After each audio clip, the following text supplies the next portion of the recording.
दानव का आतंक। ये कौन चित्र है दोस्तों?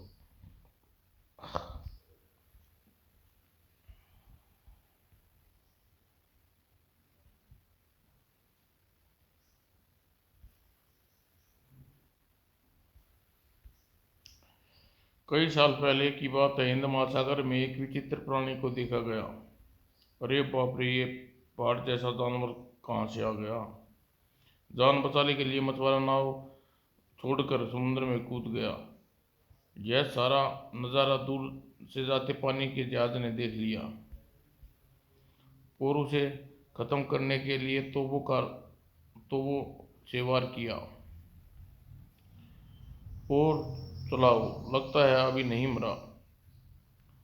हमें यह खबर अपने हेडक्वार्टर देनी चाहिए। गर्र। और उसने समुद्र के नीचे से जहाज को टक्कर मारनी शुरू कर दी। जहाज बेकाबू होता जा रहा था। बचना असंभव है। हेलो, क्या कहा? संदेश मिला है कोई विशाल प्राणी ने हमारा पूरा जहाज डुबो दिया। अगले ही पल एयरपोर्ट का यान उसे खत्म करने के लिए सागर पर पहुंच गया। गर्र। हमला करने के चक्कर में अचानक उस यान का उस पहाड़ जैसे जानवर से टकरा कर नष्ट हो गया। पहाड़ के पीछे से तो वो ने अचानक उस पर धावा बोल दिया। गुर्र। बड़े आए मुझे मारने वाले। तोबों को नष्ट करते वह सरकारी प्रयोगशाला की ओर बढ़ने लगा। अरे बाप रे, वह देखो, पहाड़ से भी ऊंचा जानवर कहाँ से आ गया? अगले ही पल सिक्योरिटी गार्ड उस पर हमला किया। उसमें शक्तिशाली मिसाइल से उस पर छोड़े गए। यह सारा नज़ारा प्रयोगशाला में बैठे वैज्ञानिक देख रहे थे। मेरे दिमाग में एक बहुत बड़ा आइडिया आ रहा है। इसे रोकने के लिए इसके खून किसी प्रकार बेहोश की दवा मिलानी होगी। कुछ भी करो प्रोफेसर कुमार, वरना यह प्राणी पूरे शहर को नष्ट कर देगा। और यह दवा हम इस तीर के रास्ते से उसके खून में मिला सकते हैं। और अगले ही पल तीर निशाना उस प्राणी पर जमाया। तीर लगने के बाद उसको ज़्यादा गुस्सा आ गया और उसने प्रयोगशाला में लगे वायरलेस सेट के खंभे को उखाड़ना शुरू कर दिया। गुर्र, मुझे मारते हो, सब कुछ तबाह कर दूंगा। तीर लगने से प्राणी को जोरदार दहाड़ मारी, मगर तभी उसे प्राणी पर दवा का असर होने लगा। देखते ही देखते वह बेहोश हो गया। वाह, बन गई बात। चलो अब इस पर कुछ प्रयोग करके देखें। और उन्होंने अनेक प्रकार की लेजर रेंज द्वारा उसके दिमाग से छोड़ी। अब इसके दिमाग पर बिजली का करंट छोड़ना पड़ेगा। और फिर कल हमारे कुछ वैज्ञानिक चांद पर जाने की तैयारी कर रहे हैं। क्यों ना हम एक रॉकेट में इस प्राणी को चांद पर छोड़ दें? आइडिया बुरा नहीं है। इस दानव से बचने का यह सबसे अच्छा तरीका है। इसे करंट के प्रभाव के कारण यह समय पर हमारा कहना मानेगा। उस दानव को नाप का एक रॉकेट तैयार किया और बिजली का करंट के असर से बिल्कुल शांत था। कल हमारे 6 आदमियों के ग्रुप के साथ यह दानव भी चांद पर उतर जाएगा। अगले दिन उसे आदेश दिया गया कि वह नए रॉकेट में लेट जाए। और ठीक है, इसे अच्छी तरह से फिट कर दो। इसका कनेक्शन हमारे कंट्रोल रूम से जोड़ दो। जल्दी करो, इस पर असर खत्म हो गया तो यह सब कबाड़ा हो जाएगा। और कुछ समय बाद उसका दानव रॉकेट को चांद कर रवाना हो गया। अब हमें अपना दूसरा रॉकेट ब्रह्मांड में भेज देना चाहिए। उधर दानव वाला रॉकेट तेजी से वीर ग्रह की ओर बढ़ रहा था। जल्दी जल्दी से रवाना होने के लिए तैयार हो जाओ।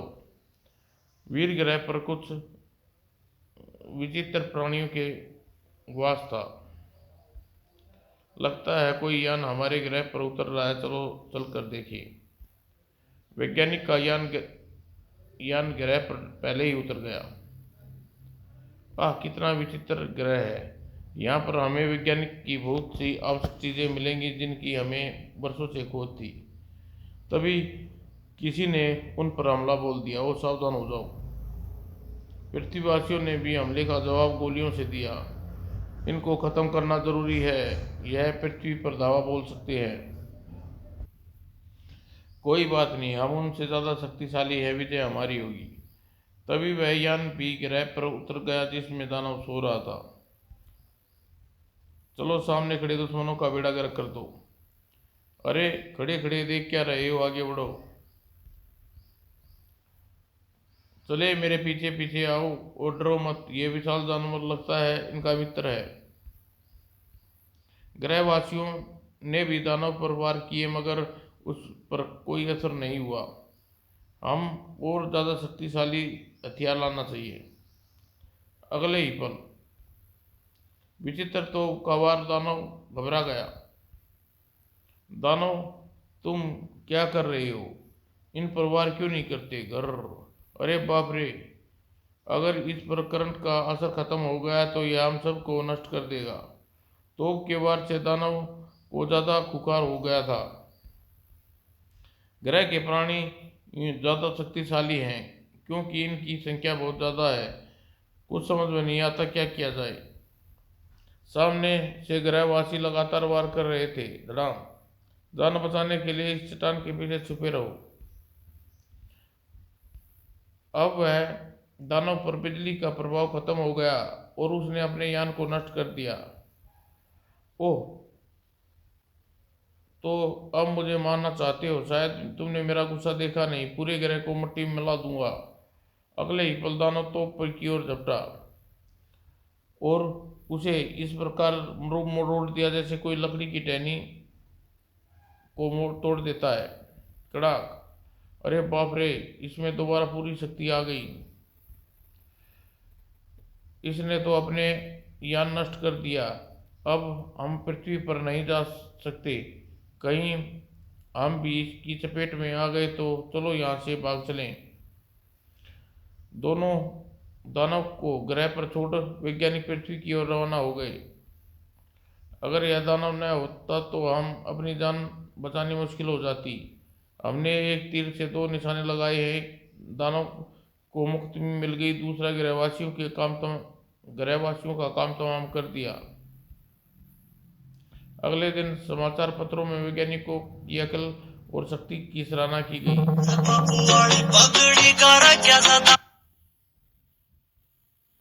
विशाल दानव द्वारा आतंक समाप्त। कल खबर प्राप्त हुई कि वह वीर ग्रह पर छोड़ दिया गया।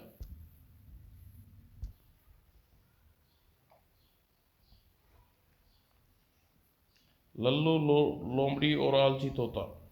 अरे बाप रे, ये चिड़िया तो पानी में डूबकर मर जाएगी। कुछ करना चाहिए। भोलू ने बड़ी बड़ी चुस्ती से पास पड़ी एक पेड़ की डाली को उठाया। यह ठीक रहेगी। शुक्र है बालू भैया, अगर आज तुम न होते तो शायद मेरा बचना मुश्किल हो जाता। अरे वाह, अगर हम सब एक दूसरे के काम में आएंगे तो मज़ा कैसे आएगा। कुछ ही पलों बाद उन दोनों में गहरी मित्रता होगी। आओ मिलकर जंगल की सैर करें। अरे चिड़िया रामी, तुम तो बहुत तेज मधुर गाती हो। अचानक भोलू का पांव एक पत्थर से टकराया। वह पास के तालाब में जा गिरा। छबाक। चिड़िया ने समय गवाए बिना एक पेड़ पर लटकी बेल को अपनी चोंच में दबाया और भोलू को सहारे के लिए पकड़ा दिया। ओह, बाल बाल बचाओ। भोलू उस बेल के सारे तालाब से बाहर निकला। अरे चिड़िया, तूने तो मुझे बचाकर हिसाब बराबर कर दिया। अचानक मधुमक्खी उसके आगे से गुजरी। चलो इसका पीछा करें। वाह, मजा आ गया। शहद खाने को मिलेगा, मजा आ जाएगा। वही सामने एक पेड़ की खाल में लल्लू, लोमड़ी और आलसी तोता इस पर नजर रखे हुए थे।